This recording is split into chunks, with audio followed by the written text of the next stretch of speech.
에스겔서 33장 7절에서 11절 말씀을 가지고 하나님을 대신하여 라는 제목으로 함께 말씀의 인사를 나누고자 합니다. 우리가 함께 새겨보실 말씀은 11절에 나오는 중반부의 말씀입니다. 나는 악인이 죽는 것을 기뻐하지 아니하고 악인이 그의 길에서 돌이켜 떠나 사는 것을 기뻐하노라. 이 말씀을 우리가 새기면서 오늘 말씀 함께 나누도록 하겠습니다. 주님을 따르기 위해선 자기를 부인하라고 하셨습니다. 부인을 해야 합니다. 자기를 부인하고 부정한다라는 것은 하나님이 얼마나 우리 삶에 차지하고 있는가, 그것을 인정해야 자기 부인이 실제적으로 일어나는 거죠. 자기 부인보다 하나님 인정이 더 많아져야 하는 겁니다. 그러면 자연적으로 우리 삶 속에서 하나님의 것을 인정할 때 나는 부인되게 되어 있다는 거죠. 그러기 위해선 우리의 의지가, 그러니까 내가 그것을 진심으로 원하는 마음이 있어야 되는 거예요. 내 삶에서 하나님을 인정하고 자연적으로 내가 작아지고 하나님이 더 흥해지는 그것을 내가 바라고 희망하고 기도해야 되는 거죠. 그러다 보면 자기를 부인하며 하나님을 쫓아가는 것이 얼마나 고독하고 외로운 것인가를 깨닫게 되실 겁니다. 그래서 우리의 의지가 더욱더 필요하죠. 그 길은 외롭고 고독한 길이 될 텐데 중간에 포기하고 싶을 텐데 그렇기 때문에 더욱더 하나님을 의지해야 한다는 거죠. 그렇다고 해서 이 의지라고 해서 내가 선택할 수 있는 여지가 있는 것은 아니에요. 내 의지니까 내 의지는 그것을 원하지 않아, 내 의지는 그것을 원해 라는 것으로 갈 수 있는 것이 아니라 모든 그리스도인들이라면 가야만 하는 길인 거죠. 의지가 있어야지 갈 수 있지만 꼭 가야 하는 길인 거예요. 왜냐하면 그리스도인들은 자기 신앙 하나 지키는 것이 끝이 아니기 때문에 그렇습니다. 구약의 표현을 따지자면 우리는 선지자적 사명을 갖고 있어요. 신약의 표현으로 따지자면 우리는 제자로서의 사명을 갖고 있어요. 그리고 교회적으로 따진다면 우리는 성도라는 이름을 갖고 있기 때문이에요. 그런 모습은 오늘 본문에선 하나님께서 에스겔에게 너는 나의 파수꾼이다 라고 말씀을 하셔요. 이게 이름만 명명만 다르게 되는 거지 같은 역할을 다 하고 있어요. 선지자적 사명, 제자로서 사도로서 사명, 그리고 성도로서의 사명은 파수꾼처럼 다 같은 역할을 하고 있는 거예요.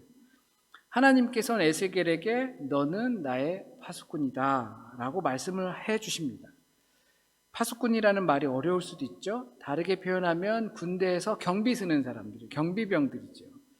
요즘 말로 하면 안전요원이에요.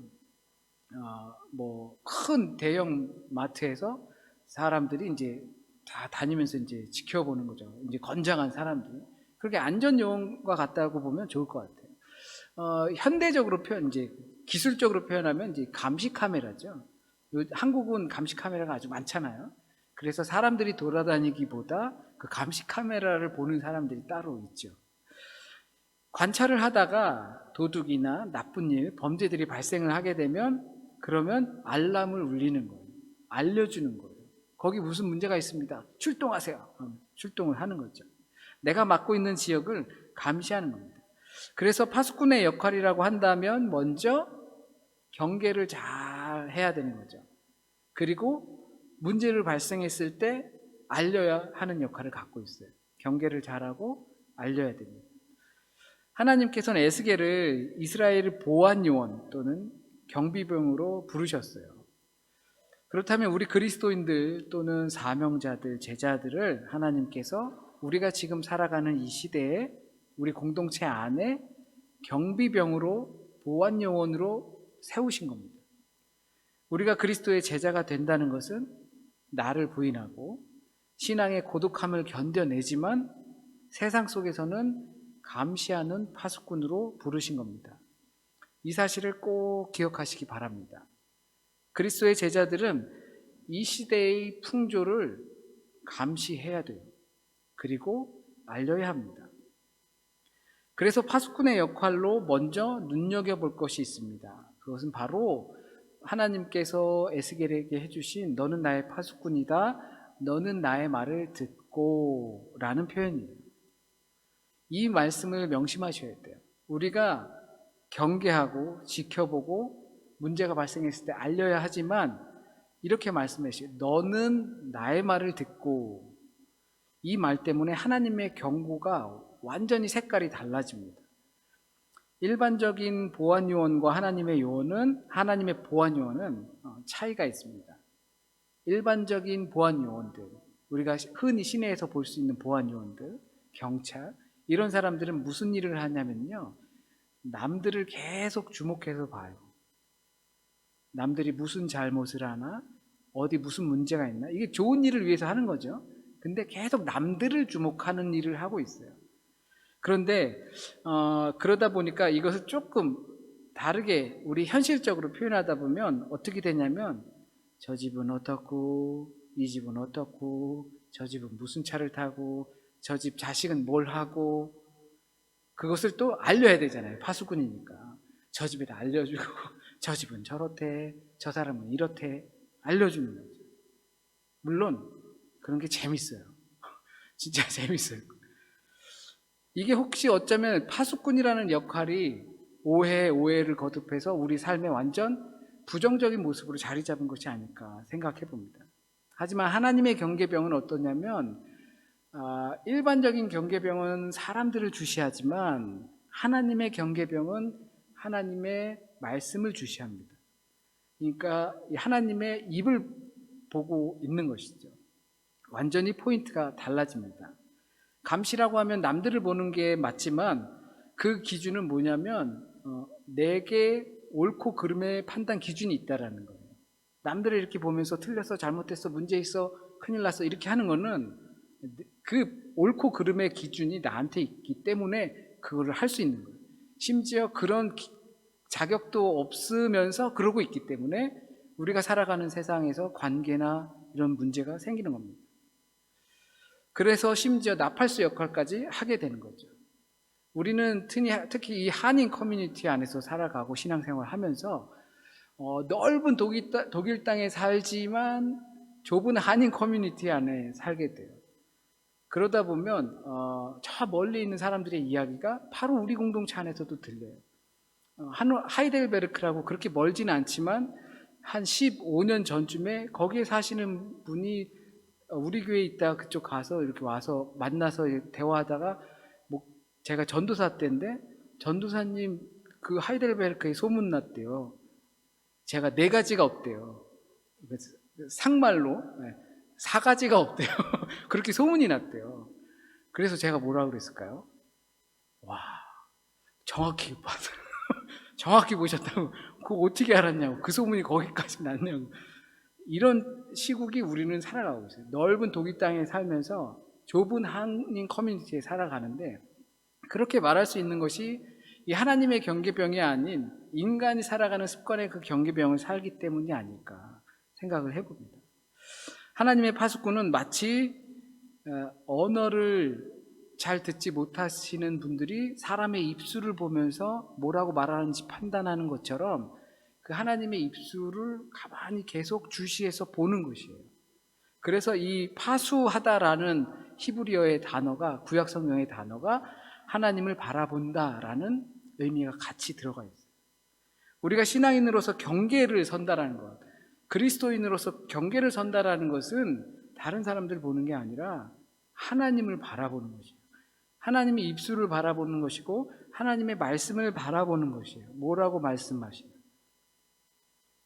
우리는 충분히 그럴 수 있다. 뭐 사람이 다 그렇지라고 생각하지만 실상 우리가 하나의 공동체로서 믿음을 지킨다는 것은 자기의로 인해서 자기 판단을 말해주는 데 있지 않고 먼저 하나님의 입을 보고 하나님의 말씀을 보고 하나님의 입과 말씀이 무엇라 말씀하시는지 들여다 봐야 하는 거예요. 그게 파수예요. 그게 지키는 거예요. 이제 하나님을 바라봤으면, 하나님의 입술을 바라보고 무슨 말씀하시는지 깨달았으면 가만히 있으면 안 되죠. 알려야 합니다. 그래야지 파수의 역할이 맞춰져요. 외쳐야 합니다. 이제 그러라고 했더니 이제는 말할 수 있다라는 심정으로 자기가 하고 싶은 말만 퍼붓는 경우도 있죠. 하나님의 입술을 보고 시대를 깊이 관찰하면서 깨닫는 것이 하나님은 구원을 원하시지 멸망을 원하시지 않는다라는 겁니다. 하나님의 이제 파수하라고 하니까 경계서라고 하니까 하나님의 말씀, 하나님의 입술을 가만히 계속 주시하죠.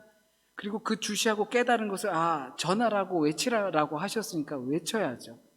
그러니까 무엇을 외치느냐는 거예요. 그래서 너는 내 말을 듣고가 중요한 거예요. 너는 내 말을 듣고 끝까지 들으라. 나는 절대로 멸망을 원하지 않아. 니네 하나님 성경에 나오는 하나님 왜 이렇게 화가 많아? 맨날 승질내고 막 그런. 아니야. 나는 멸망을 원하지 않아. 정말로 구원을 원하지. 끝까지 들어야지. 그러니까 이것을 전하라는 거예요. 하나님의 입술을 보고 시대를 깊이 파악하면서 깨닫는 것은 바로 하나님께서 구원을 원하신다는 사실이고, 내가 전하고 외치고 알려야 할 사실도 이 사실이라는 것을 깨닫게 되는 겁니다. 그래야지 말씀을 보고 하나님의 입술을 보고 말씀을 듣고 내 삶을 조명하고 그 삶을 조명해서 하나님께서 나를 사랑하심을 깨닫고 그 깨달음을 내가 큰 사랑을 받았다는 사실과 더불어 우리에게 전하는 거예요. 우리가 어떤 말을 외칠까 고민할 것이 없어요. 우리 이러면 다 죽어. 우리 같이 살자. 그만 멈추자. 물론 이 전판의 내용은 달라지지 않을 것입니다. 그 핵심 포인트는 달라지지 않아요. 그러나 하나님의 마음을 깨달았다면 내용보다는 방식이 너무나 달라질 겁니다. 저주를 퍼붓듯이 구원의 길을 외치는 것이 아니라 정말 애가 타는 마음으로 경고의 메시지를 전하게 될 것입니다. 같이 살아야 하니까. 그것이 복음을 전하는 겁니다. 그리고 분명히 그래야 하는 것이죠. 그런데 우리에겐 약간의 걱정이 있습니다. 하나님의 이 애가 타는 마음을 제대로 전달하지 못하는데 이것이 듣지 않으면 어쩌나. 나는 하나님의 입술만 보고 하나님의 말씀만 이렇게 보고 그 사랑을 깊이 깨달아서 조명해서 깨달아 알았는데, 그렇게 전하는데 그 구원하길 원하시고 살리시길 원하시고 돌아오길 원하시는 마음을 전하는데 듣지 않으면 어쩌나. 내가 전할 처지가 못 되는데, 네가 무슨 주제에 이런 말을 들을까 염려할 수가 있어요. 하지만 경계병이 적군이다, 대피하라, 전투 태세를 준비하라 라고 전하는 것이 나가서 싸우는 일은 아니라는 겁니다. 그런데 그 마을 안에서 아무도 준비하지 않아요. 늑대가 나타났다. 이건 좀 나쁜 예화이죠. 늑대가 나타났다. 하도 거짓말을 하니까 안 움직여요. 정말로 늑대가 나타난 거잖아요. 근데 그럼 사실상 그러면 어쩔 수 없다라고 말씀을 하셔요. 너의 일은 거기까지다. 파수꾼, 자기 자신을 부인하고 고독한 그 그리스도인의 길을 가면서 그 길을 포기하지 않고 갈 때, 그리고 그 파수꾼의 역할을 감당해낼 때 우리가 거기까지 책임지는 일은 아니라고 말씀하고 계세요. 에스겔에게 너의 일은 거기까지다. 거기까지 하면 된다라고 말씀을 하시는 겁니다. 파수꾼에게, 경비병에게 그것까지 책임을 지우지는 않는다는 겁니다. 1차적으로는 그렇습니다. 분명히 하나님께서 말씀하십니다. 이 말만 나 대신에 전달하면 돼. 그리고 나머지는 그 소식을 들은 사람들의 몫이 될 거야. 그러니 하나님이 너를 사랑하신대 라고 이제 외치면 되는 거예요. 그게 먼저예요. 이제 그런데 이게 하나님의 말씀을 그 입을 계속 주시하는 그런 마음을 깨닫지 못하면 이것 때문에 그래, 저것 때문에 이게 막 나오는 거죠. 교회 안에서, 가정 안에서, 우리의 관계 안에서.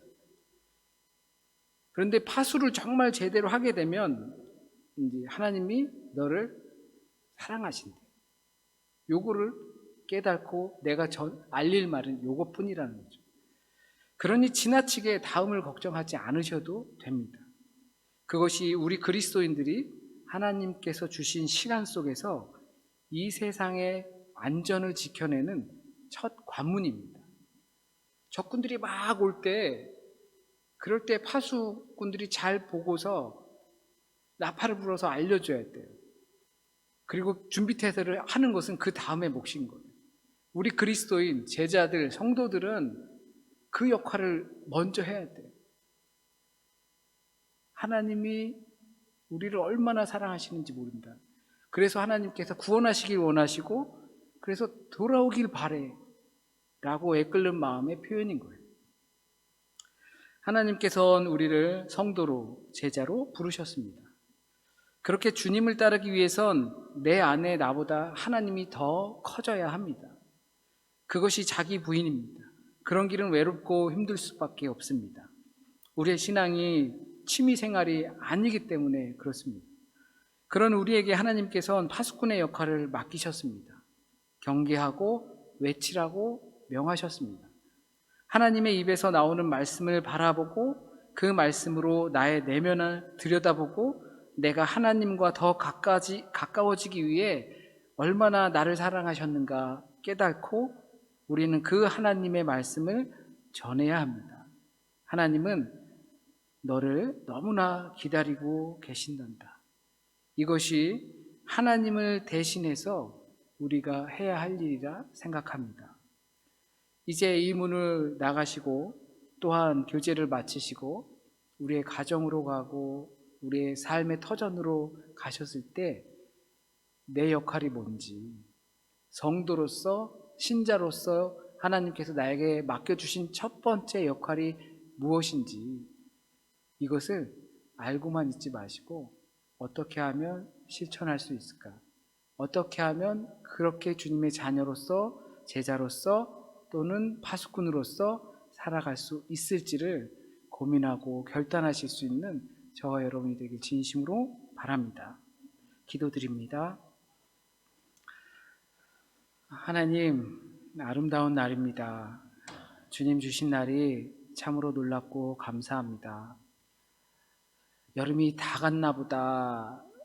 올 여름 너무나 짧고 참 희미하게 지나갔다 라는 마음이 있을 때 하나님께서 또 어느새 마치 늦여름처럼 뜨거운 초가을처럼 우리에게 찾아오셔서 우리의 마음을 다시 되살리게 해주십니다. 주님, 우리를 불러주시고 또한 작지만 그 역할을 맡겨주셨으니 그 크기의 문제가 아니라 그 역할의 문제임을 우리가 깨닫습니다. 놀랍고 감사합니다. 얼마 전까지만 해도 나는 나 자신이 굉장히 큰 것처럼 느껴지면서 살았지만 이제는 주님이 점점 더 커져가는 길을 향해 살아갑니다. 주님, 우리는 완전하지 못하지만 주님을 향해 주님과 함께 주님을 위해 걸어가는 온전한 성도로 거듭나길 원합니다. 우리에게 맡겨주신 그 첫 관문에, 그 첫 역할에 얼마나 중요하고 귀한지 우리가 다시 한번 되새기며 다른 사람 보는 것이 아니라 하나님 바라보고 그 하나님께서 원하시는 마음을 깨닫고 그 깨달은 마음을 함께 나누며 전하며 살아갈 수 있도록 우리의 삶을 인도하여 주실 것을 믿음으로 간구합니다. 한 주간의 삶을 주님께 맡깁니다. 주님께서 우리를 사랑하시는 그 한 주간이 되게 하여 주시고 그 사랑을 깨닫는 한 주간이 되게 하여 주시고 또 그 사랑을 전하는 영향력 있고 향기를 풍길 수 있는 사랑의 소리가 될 수 있는 한 주간이 될 수 있도록 하나님 인도하여 주세요. 우리 공동체 가운데 각자의 삶의 문제와 또 나갈 바와 건강의 문제와 또 고민들이 뒤엉켜 있습니다. 그 가운데 다른 것 먼저보다 하나님 먼저 찾을 수 있는 우리의 마음 되게 하시고, 그 마음으로 말미암아 하나님의 원함과 인도하심을 깨닫고 주께서 주시는 크고 놀라운 평안이 우리 공동체 한 사람 한 사람의 삶과 자리 위에 함께 하실 것을 간절히 소원하며 모든 말씀 우리 주님 예수 그리스도의 이름으로 기도드립니다. 아멘.